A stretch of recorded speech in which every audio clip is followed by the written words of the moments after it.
बिस्मिल्लाहिर्रहमानिर्रहीम। अस्सलाम वालेकुम। कैसे हैं आप प्यारे व्यूवर्स। यकीनन अल्लाह पाक के फजल करम से आप सब ठीक ठाक होंगे। Welcome to my channel. आज हम बनाएंगे बहुत ही मज़ेदार, बहुत ही टेस्टी हरे चना का पुलाव। इसके लिए हमें चाहिए एक मीडियम साइज़ का प्याज और थोड़ा सा लहसुन, साबुत लहसुन, और हम इसमें अदरक लहसुन का पेस्ट भी डालेंगे। 3 मैंने हरी मिर्ची रखी हैं साबुत या दम पे डालने के लिए। थोड़े से पुदीने के पत्ते और 2-3 हरी मिर्चें साबुत काट ली हैं। एक मीडियम साइज़ का प्याज और थोड़ा सा ग्रीन अनियंस। अगर आपके पास हो तो ठीक है, अदरवाइज़ ये आप स्किप भी कर सकते हैं। अब एक पैन में हमने लिया है तेल, उसको थोड़ा किया है गर्म। तेल जो घी, कुकिंग ऑयल जो भी आप लेना चाहिए, उसमें मैं डाला है प्याज। इस प्याज को मैं 2 से 3 मिनट पर के लिए भूनूंगी। इसको आपने ना हल्की आंच पे करना है, तेज़ आंच पे नहीं करना, अदरवाइज़ जो प्याज जल जाता है, काला हो जाता है और चावलों का रंग भी है ना वो ख़राब हो जाता है। इसमें मैंने डाले हैं थोड़े से लहसुन के जवे साबुत। ये ना बहुत ही मज़ेदार लगते हैं। ये इसके साथ ही, प्याज के साथ ही हमने इसको डाल देना ताकि ये सॉफ्ट और नरम हो जाए। इसके अलावा मैंने इसमें ना अदरक लहसुन का पेस्ट भी डाला है, लेकिन पुलाव में ये जो साबुत लहसुन है ना, मैं ये लाजमी डालती हूँ। आप भी ये डाल के देखिएगा, ये इसका सीक्रेट इंग्रेडिएंट्स है। देखिएगा कितना मज़े का बनता है, इससे कितना आपका टेस्ट डेवलप हो जाएगा। तो अब ये अदरक लहसुन का जो मैंने पेस्ट डाला है ना, ये फ्रीज़ तक किया होता है, तो इसलिए इसमें थोड़े से वो छींटे पड़ते हैं, तो मैंने इसको ढक दिया। अब हमने इसी को अच्छे तरीके से भूनना है, इनका कच्चापन हमने दूर करना है अदरक लहसुन का। इस तरह हम इसको भूनेंगे 2-3 मिनट तक हल्की आग के ऊपर। अब हम इसको अच्छे तरीके से भूनने के बाद हम इसमें बाकी का सामान भी डालेंगे। इसमें मैंने डाल ली है ये ग्रीन अनियंस थे ना मेरे पास, वो डाले हैं, और चॉप किया हुआ एक टमाटर डाला है। इनको हमने अच्छे तरीके से भूनना है हल्की आग के ऊपर 2-3 मिनट तक। इस तरह से हमने इसमें फ्राई करना है, करते जाना है।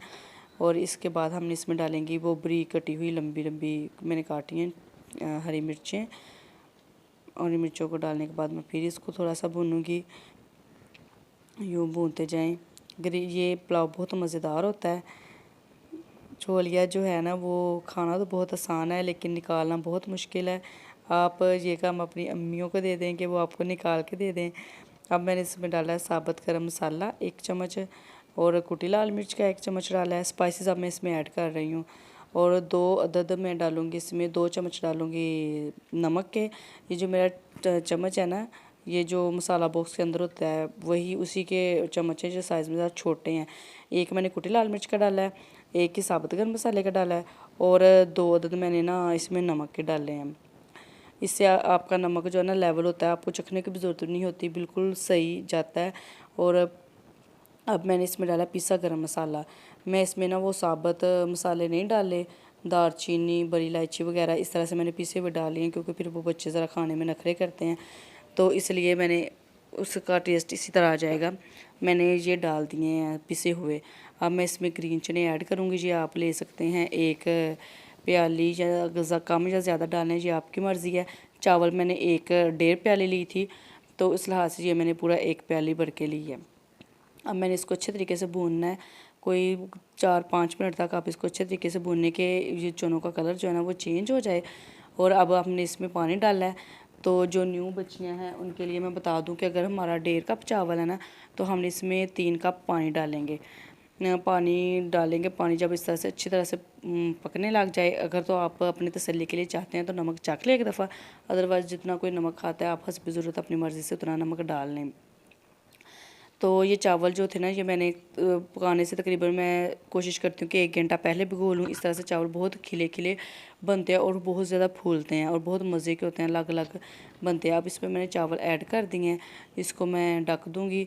थोड़ा सा जब ये बॉइलिंग पॉइंट पे आ जाएगा ना, फिर हम इसको एक दफ़ा चम्मच को अच्छे तरीके से फिर हिला देंगे। ये देखिए पानी इसमें खुशक हो रहा है। अब पानी इसमें बिल्कुल ड्राई हो गया, हल्का हल्का सा नमी तो पानी रह गया इस तरह से। अब मैंने इसमें पुदीना और पुदीने के जो पत्ते रखे थे वो, और हरी मिर्चें 3 अदद डाल दी हैं, और इसको दम पे लगा दिया है। अब इस पर दम मैंने तकरीबन 10 से 15 मिनट, आग हल्की पर कर दें बिल्कुल, और 10 से 15 मिनट पर दम पे दें। तो ये देखें हमारा कितना मज़ेदार लजीज़ पुलाव बन के तैयार हो गया है। ये बहुत ही खूबसूरत है, बहुत ही मज़ेदार। देखें आप, बहुत ही मज़ेदार है। आप भी बनाएं इंशाल्लाह ताला, आपको इसी तरीके से बनाएं, आपको बहुत मज़ा आएगा। प्लीज़ मेरी वीडियो को देखें, वॉच करें, इसको शेयर करें, लाइक करें और मेरे चैनल को सब्सक्राइब करें, सब्सक्राइब करें जी। देखें कितना यमी और मज़ेदार सा हमारा पुलाव तैयार है। ग्रीन चना पुलाव, छोलिया पुलाव भी इसको बोलते हैं। तो इसको हम प्लेट में निकालेंगे, सर्व करेंगे। साथ आप इसके मिंट रायता बनाएं, दही में पुदीना, हरी मिर्च और थोड़ा सा धनिया ग्राइंड करके या कूट के डाल लें, तो उसके साथ सर्व करें। थोड़ी सी सैलड बना लें, इंशाल्लाह आपको बहुत मज़ा आएगा। Thanks for watching my video. Allah.